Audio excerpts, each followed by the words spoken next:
Namaste and welcome. Raju writes a letter. Raju is writing a letter. Raju has written a letter. Raju has been writing a letter. ఈ 4 వాక్యాలలో subject Raju, object a letter కామన్గా ఉన్నాయి. కానీ మారుతున్నది ఏంది? Form of a verb, అంటే verb యొక్క రూపం మారుతుంది. దానివల్ల ఆ వాక్యాల యొక్క మీనింగ్, అర్థం కూడా కంప్లీట్గా మారిపోతుంది. మరి ఈ 4 వాక్యాలు ఒకే సందర్భంలో వాడగలమా? వేరువేరు సందర్భాలలో వాడాలా? ఈజీగా చెప్పొచ్చు, వేరువేరు సందర్భాలలో వాడాల్సిందే. సో ఈ 4 సెంటెన్సెస్ కూడా ప్రజెంట్ టెన్స్కి సంబంధించిన సెంటెన్సెసే. మరి ఈ వీడియోలో ప్రజెంట్ టెన్స్లో ఉన్న 4 టెన్సెస్ ఏ ఏ సందర్భాలలో వాడాలి, ఎలా వాడాలి, ఎలా గుర్తుపెట్టుకోవాలి అనే విషయం నేర్చుకోబోతున్నాము. మరి స్టార్ట్ చేద్దామా? కానీ స్టార్ట్ చేసే ముందు మీరు నా ఛానల్ కనుక సబ్స్క్రైబ్ చేసుకున్నట్టయితే తప్పకుండా సబ్స్క్రిప్షన్ బెల్ లైక్ బటన్ నొక్కి ఈ వీడియోని షేర్ చేసి నేను ఇలాంటి వీడియోలు ఎన్నో చేసే అవకాశం నాకు కల్పిస్తారని కోరుకుంటూ, and if your ready, let's start.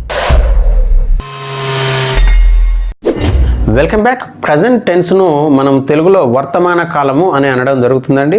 దాన్ని మనం ఒక 4 రకాలుగా, అంటే 4 రకాల ఆస్పెక్ట్స్గా విభజించడం జరిగిందనమాట.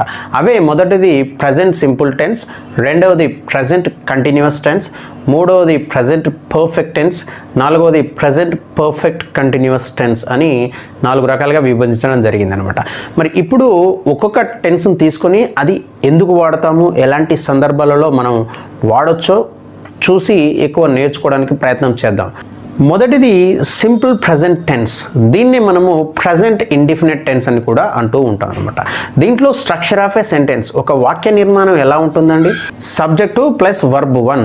వర్బ్ 1 అంటే present form of a verb, అంటే వర్బ్ యొక్క మొదటి రూపం ఉంటుంది.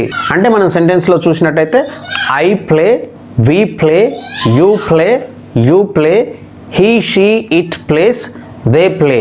సో ఇలా మనకు ఒక బేసిక్ స్ట్రక్చర్, ఒక వాక్య నిర్మాణాలు ఇలా కనబడుతూ ఉంటాయి. కానీ మీరు మూడవ సెంటెన్స్ చూసినట్టయితే, థర్డ్ పర్సన్ సింగులర్ చూసినట్టయితే హీ షీ ఇట్ ప్లేస్ అని వచ్చింది. ప్లే అనే వర్బ్కు ఎస్ అనేది ఎక్స్ట్రా యాడ్ చేయడం జరిగిందనమాట. సో ఇది చాలా ఇంపార్టెంట్, మనం గుర్తుపెట్టుకోవాల్సిన అవసరం ఉందన్నమాట. ఎప్పుడైనా సింపుల్ ప్రజెంట్ టెన్స్లో థర్డ్ పర్సన్ సింగులర్ వచ్చినప్పుడు వర్బ్కు ఎస్ కానీ ఈఎస్ కానీ అనే ఈ 2 లెటర్స్ ఏదైనా యాడ్ చేయాల్సిన అవసరం ఉంటుందన్నమాట. మరి ఎస్ ఎప్పుడు యాడ్ చేయాలి, ఈఎస్ ఎప్పుడు యాడ్ చేయాలంటే, ఈఎస్ అనేది ఎప్పుడైతే వర్బ్ వవెల్ సౌండ్తోని ఎండ్ అయిద్దో అప్పుడు ఈఎస్ యాడ్ చేయాలి. అంటే గో అనే వర్బ్ ఉందనుకోండి, అది ఓ అనే వవెల్ సౌండ్తోని ఎండ్ అయింది. అలాంటి వవెల్ సౌండ్తోని ఎండ్ అయిన వర్బ్స్ను ఈఎస్తోని ఎండ్ చేయాలన్నమాట. అంటే గో అనేది మనం చూస్తే గోస్ అని మనం రాయాల్సిన అవసరం ఉంటుందన్నమాట. అంటే హీ గోస్, షీ గోస్ అని రాయాలి. అలా కాకుండా ఒకవేళ వర్బ్ కాన్సనెంట్ సౌండ్తోని ఎండ్ అయితే, అంటే ప్లే అనేది కాన్సనెంట్ సౌండ్తో ఎండ్ అయిందనమాట. ఇలాంటి కాన్సనెంట్ సౌండ్తో ఎండ్ అయిన వాటికి మనము ఎస్ మాత్రము యాడ్ చేసి ప్లేస్ అని రాయడం జరుగుతుందనమాట. సో ఇది చాలా ఇంపార్టెంట్, గుర్తుపెట్టుకోవాల్సిన అవసరం ఉంటుంది మనం సింపుల్ ప్రజెంట్ టెన్స్ నేర్చుకునేటప్పుడు. మరి ఈ సింపుల్ ప్రజెంట్ టెన్స్ మనం చాలా విషయాలకు ఉపయోగించడం జరుగుతూ ఉందన్నమాట.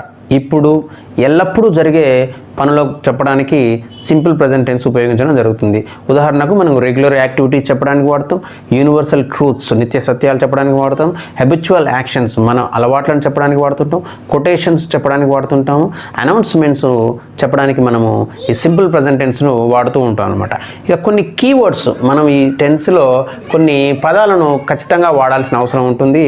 అవేంటో చూసినట్టయితే usually, generally, commonly, often, frequently, seldom, rarely, always, ever, never, every day, daily, every Sunday, every month, every year. ఇలా కొన్ని వర్డ్స్ మనకు రెగ్యులర్గా ఈ టెన్స్లో కనిపిస్తూ ఉంటాయి అన్నమాట.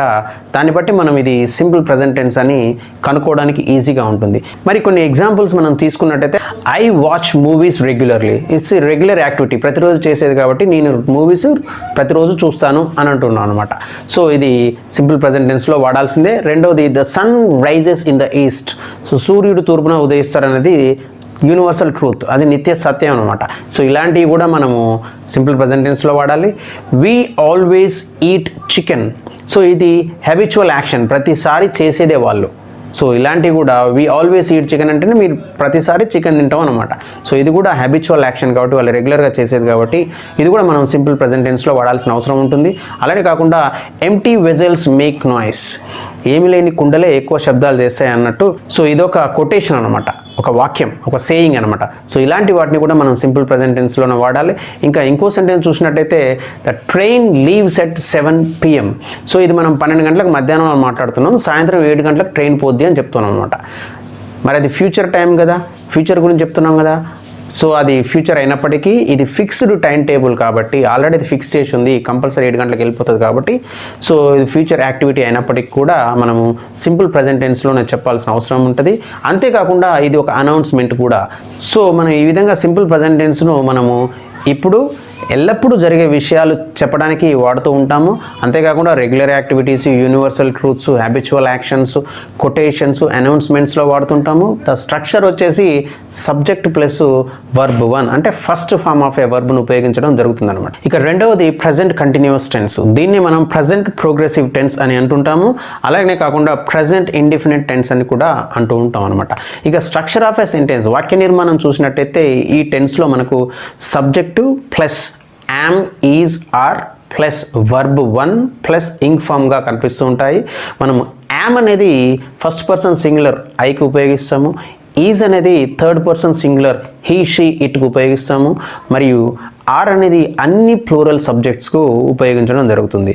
మనం వాక్యాలలో చూసినట్టయితే I am playing, we are playing, you are playing, you are playing, he, she, it is playing, they are playing. So ఈ రకంగా మనకు వాక్య నిర్మాణం కనబడుతుంది. మరి ఈ టెన్స్ను మనం ఎప్పుడు వాడతాము? అన్ని ఆన్గోయింగ్ యాక్షన్స్ అంటే ప్రస్తుతం జరుగుతున్న అన్ని పనుల గురించి చెప్పడానికి ఈ టెన్స్ను వాడాల్సిన అవసరం ఉందన్నమాట. సో మనం మాట్లాడుతున్నప్పుడు ఏ పనులు అయితే జరుగుతూ ఉంటాయో ఆ పనులన్నిటినీ ప్రజెంట్ కంటిన్యూస్ టెన్స్లోనే చెప్పాల్సిన అవసరం ఉంటుంది. కొన్ని కీవర్డ్స్, కొన్ని పదాలను మనం ఉపయోగించవచ్చు ఈ టెన్స్లో. ఏంటి అంటే now, right now, at this moment, at present, at this instant, listen, look, see here, don't disturb, still, ఇలా చాలా పదాలను మనము ఈ టెన్స్లో వాడవచ్చు అనమాట. ఉదాహరణకు మనం ఎగ్జాంపుల్స్లో చూసినట్టయితే I am watching TV now, now అంటే ఇప్పుడు నేను చూస్తున్నాను అనమాట. సో ఇప్పుడు జరుగుతుందా పని, అందువల్ల ఇది ప్రజెంట్ కంటిన్యూస్ టెన్స్లో చెప్పాల్సిన అవసరం ఉంది.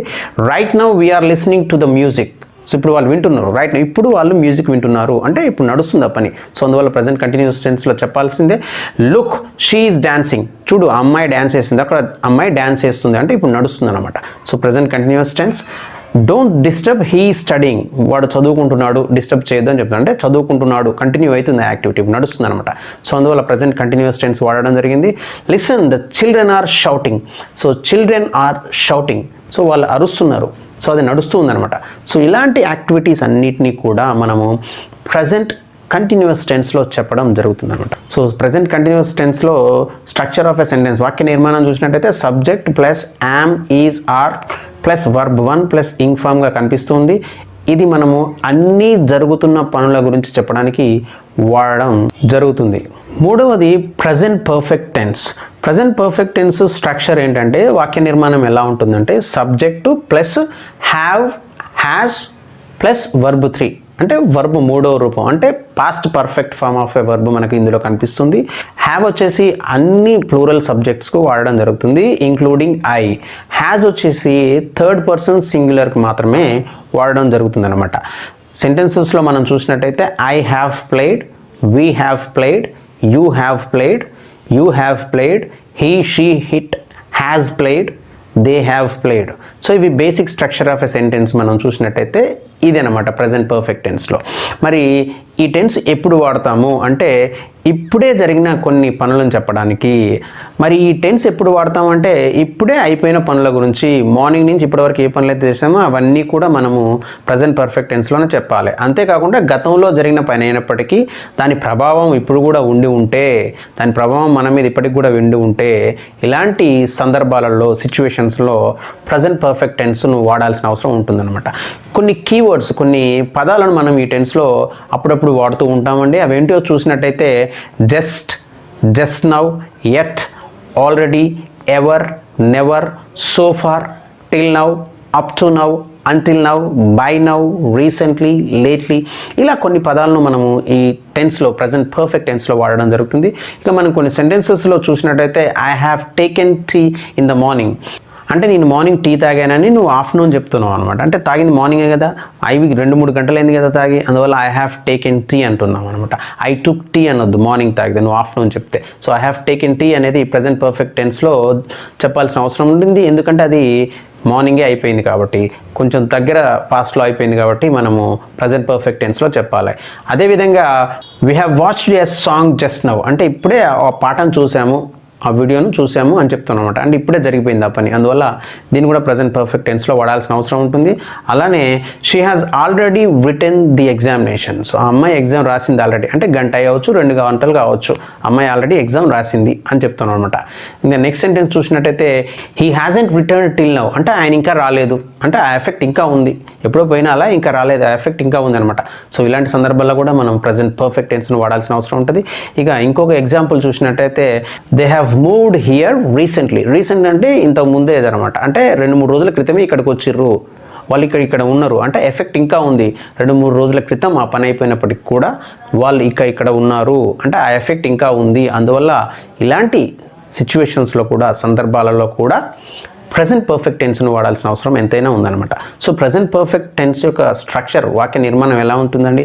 Subject plus have or has plus verb 3 అంటే పాస్ట్ పార్టిసిపుల్ ఆఫ్ ద వర్బ్ను మనం వాడడం జరుగుతుందన్నమాట. ఇక 4వది ప్రజెంట్ పర్ఫెక్ట్ కంటిన్యూస్ టెన్స్. దీనినే ప్రజెంట్ పర్ఫెక్ట్ ప్రోగ్రెసివ్ టెన్స్ అని కూడా అంటూ ఉంటామండి.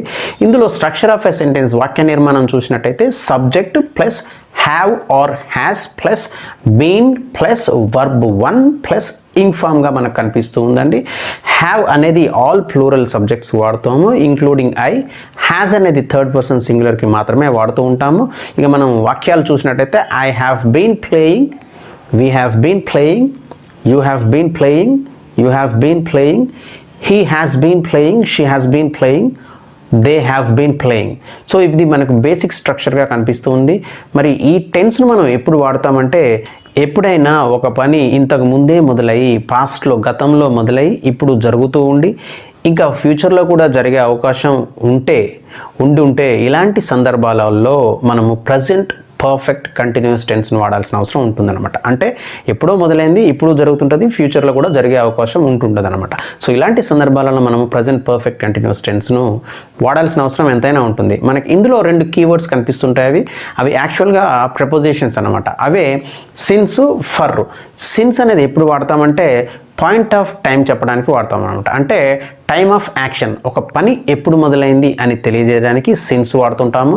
మరి ఫర్ అనేది పీరియడ్ ఆఫ్ టైం చెప్పడానికి వాడుతుంటాము, అంటే ఎంత కాలం ఆ పని జరిగింది అని చెప్పడానికి ఫర్ అనేది ఉపయోగిస్తూ ఉంటాము. ఈ 2 వర్డ్స్ చాలా కీలకము, దీన్ని గుర్తుపెట్టుకోవాల్సిన అవసరం ఎంతైనా ఉంది. ఎందుకంటే ఇది చాలా ఎగ్జామినేషన్స్లో మనకు చాలా క్వశ్చన్స్ ఈ ఏరియా నుంచి అడగడం జరిగిందనమాట.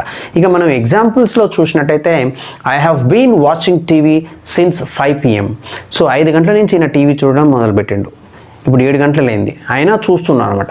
సిన్స్ అని ఎందుకు వాడడం? 5 గంటలకు ఆయన యాక్షన్ మొదలైంది, టీవీ చూడడం అనే ఒక పని మొదలైంది అనమాట.